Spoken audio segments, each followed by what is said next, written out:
వచ్చిన ప్రాబ్లం మీరు లైవ్ ఇచ్చేటప్పుడు కొంచెం కట్ అవుతుంటుంది, అసలు టాపిక్ మిస్ అవుతాం, అందుకని అది ప్రాబ్లం.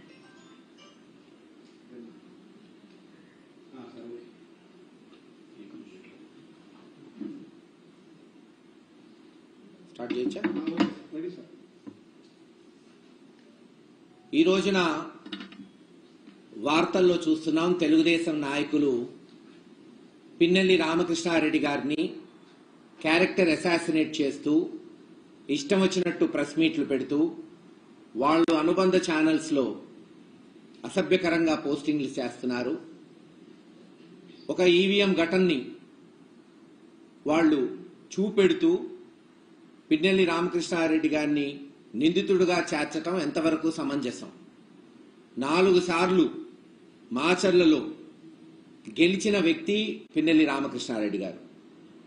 తెలుగుదేశం అధికారంలో ఉన్నప్పుడు, జగన్మోహన్ రెడ్డి గారు ముఖ్యమంత్రిగా ఉన్నప్పుడు కాదు, తెలుగుదేశం చంద్రబాబు నాయుడు గారు అధికారంలో ముఖ్యమంత్రిగా ఉన్నప్పుడు అక్కడ జనబలంతో గెలిచిన వ్యక్తి రామకృష్ణారెడ్డి గారు. ఎటువంటి తప్పులు లేకుండా సక్రమంగా జరిగినప్పుడే ప్రజాబలంతో గెలిచాడు. ఈరోజు ఎందుకు గెలవకుండా ఉంటాడు? ఆలోచించండి. ఈ రోజున ఒక ఈవీఎం వీడియో తీసుకొచ్చి పిన్నెల్లి రామకృష్ణారెడ్డి గారు ఇరగ్గొట్టాడు, ఆయన తప్పు చేశాడు అని ఎత్తు చూపుతున్నారు. సరే, ఆ ఘటన పక్కన పెడదాం. ఎలక్షన్ కమిషన్ వారు దాదాపు 7-8 చోట్ల ఈ ఈవీఎం మెషిన్లు ఇరగ్గొట్టారు, వాళ్ళ మీద కేసులు పెట్టాము అని చెప్తున్నారు. మరి ఆ వీడియోలు ఎందుకు బహిర్గతం చేయట్లేదు? ఎందుకు ఒక్క వీడియోనే బయటకు వస్తుంది?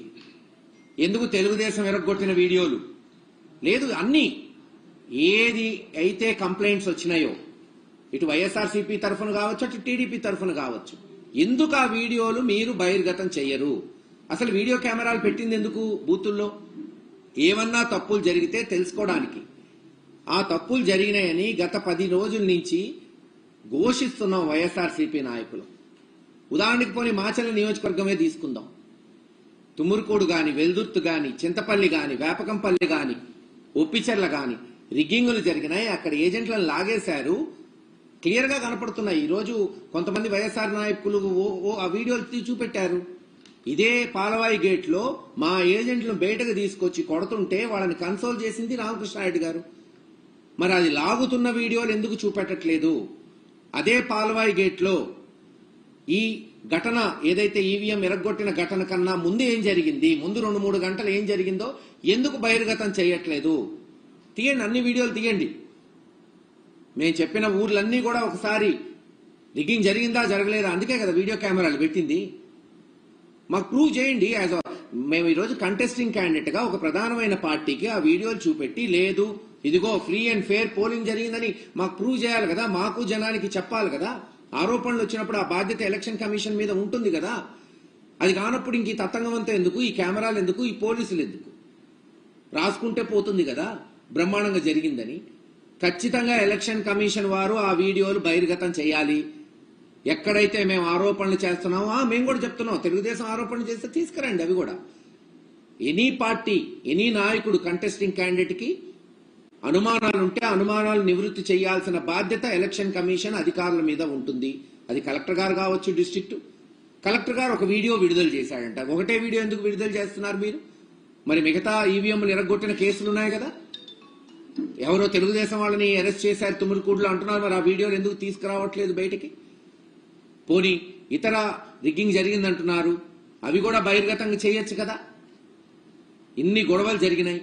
కొత్త కనేస్పాడు గ్రామంలో పాపం మహిళల్ని గంగమ్మ గుడిలో నిర్బంధించి ఇళ్ల మీద స్వైర విహారం చేసి దాడి చేస్తే ఏం చేశారు పోలీసులు? ఇద్దరి మీద ఒకే కేసులు, ఒకే సెక్షన్లంట. ఇదా మీరు చేపెట్టే ధర్మం? ఇదా ఎలక్షన్ కమిషన్?